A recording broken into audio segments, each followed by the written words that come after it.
Hey, welcome back to my channel. It's Bree J. I haven't made a video in a very long time, and I know that's the worst thing you can do as a new YouTuber is being inconsistent. But this video is pretty much gonna shine some light on why I stopped making videos. I didn't want to continue to make hair videos, like little tips, tricks, and hacks and stuff like that on how I control my shedding. And you don't even really know my story. You don't know where I come from. I'm just gonna share with you my story, my experience, and some things that I've been doing to get to this. Alright, okay. Back in 2016, I started to notice a change in my hair around May, probably around the middle of May, beginning of June. My twist out started to look like my twist outs did, is as if I had my hair blow dried out real good. It didn't have the volume that it's supposed to have, you know, when you're natural or whatever. So I thought it was crazy, but I was just like, no, because like my ponytail started to get a little thinner, and I was like, there's not as much hair here, something's wrong. So I'm stressing for about a good month and 2 weeks, a month and a week or so, because like the month of May,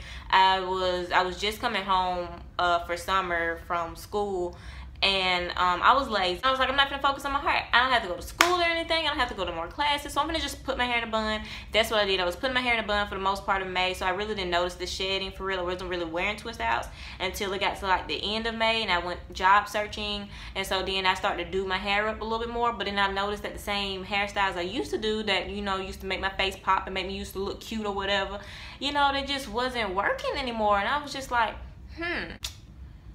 what's really going on? It's like I had my hair colored, like I had like this much of my hair, like from this on down, it was brown. I thought that it was color damage, so I was trimming off the color. I was like, cool, fine. I really don't mind trimming my hair. I really don't mind haircuts and stuff like that. I wasn't worried about it. I'm trimming. But what I did notice is, unlike all the other times when I trimmed my hair, every time I trimmed it, it would become see-through like 2 days later, and I was just like, again, what's really going on, you know? I'm freaking out, and I don't know what's wrong with me. I'm crying, I'm stressing, which is horrible for Telogen Effluvium, as you know, which is why I started going through TE in the first place. It wasn't like any medications or surgery or anything like that. So I'm just like, I'm Googling what could it be. Oh, and mind you, that around the end of June, I did get some blood work done. I did go to my physician to make sure that there wasn't any imbalances and stuff, because I do have a history of low vitamin D. I, you know, was like, maybe I'm just imbalanced due to my history of having a low vitamin D deficiency or whatever. And all my blood work came back normal. She said, you're perfect. She says, you're very healthy. I kind of got a little depressed because I was just hoping, she said, I had a deficiency so I can just go take some vitamins and be out this guy, you know, be in the clear, you know what I'm saying? And what's crazy about it is, my doctor said that even though she did like a full blood panel, they forgot to do one test. And so she said, we need to do your blood work one more time because we just want to make sure everything's cool or whatever. So I ended up getting my blood work done twice, and both times they was normal. So I was just like, dang, like there's really nothing wrong with me on the inside. So what could it be? What could it be? Come the middle of June,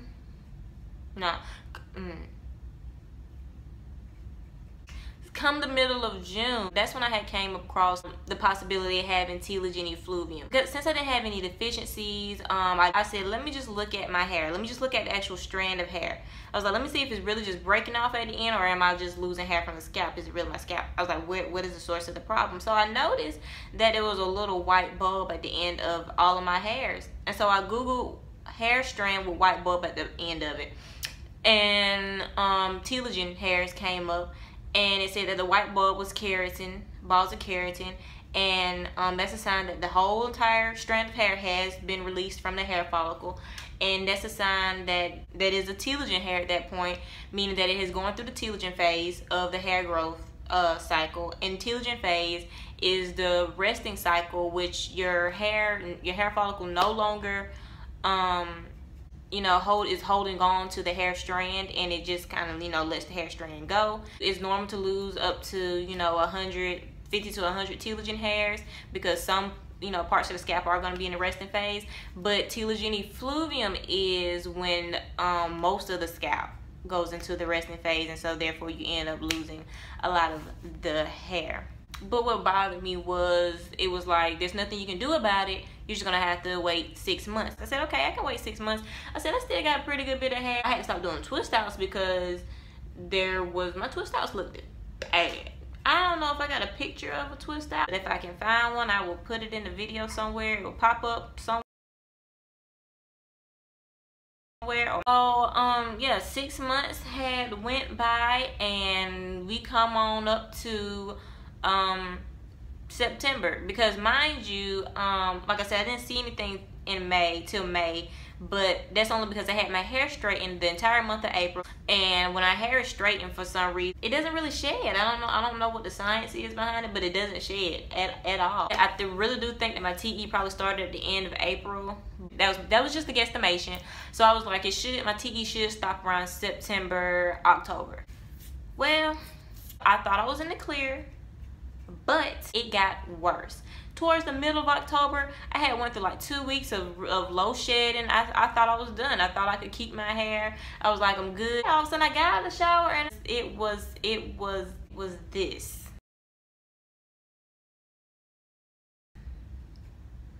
Do you see how it was so stringy? It was, just compare my hair now to that. It looks different.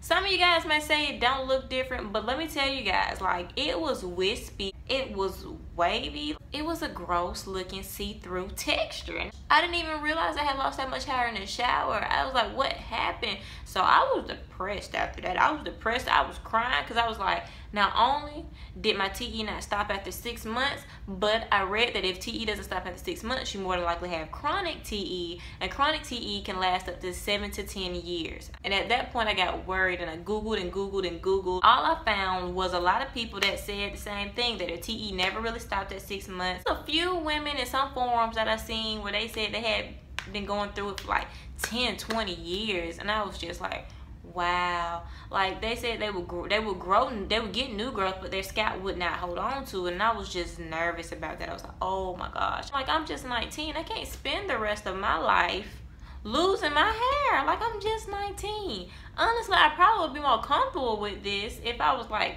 you know, like 40, 50, and I had live my little young life. And I'm not saying like hair loss is easier when you're old, when you're up in age, but I'm just saying as a young person, these just was my thoughts as a young person, especially growing up having a handful of hair my entire life. Like, I was never one of those girls that was like, oh, I had long hair when I was 6, but I got a bad perm and all my hair fell out. That's why it's like right here. I never. My hair has been down my back like all my life, and it has always been like out to here all my life. So I just was like, I can't. I said, I'm at the peak of my like fun years. Like, I don't want to be wearing hats and wigs all the time. I mean, I don't mind wearing wigs. I'm kind of excited about wearing wigs, which I am in the process of getting one. But I don't want to feel like I have to wear one. You know what I mean? But when I had saw that, I quickly Googled natural hair remedies and scalp treatments, like natural scalp treatments and stuff like that, because I was like, you know what, if this stuff isn't going to end on its own, I'm gonna make it end. One thing is, you know, with hair loss, people who suffer hair loss, their scalp is usually very irritated, either burns or itches, or maybe, you know, they're not necessarily going through hair loss anymore, but their scalp is having a hard time growing new hair, holding on to new hair, because it's like, you know, it's clogged up with like, you know, chemicals and stuff like that. Between the end of the month of October to December, I started to use my own DIY leave-in conditioner to make sure, you know, that my scalp wouldn't be hindered from regrowing any new hair. And I did make a video for that DIY leave-in conditioner. If you have not seen it, I will provide a link in the description box below. So I also make my own like little scalp serum. I will be making a video of how I make it. It's very simple. It only has like 2-3 ingredients, but it's not for this video, because this video it can't be like 30-40 minutes long. I'm not gonna do that. So yeah, I did that till December, and by the end of towards the end of December, my hair, like, it was thicker. It was thicker. I'm just going ahead and put the picture in.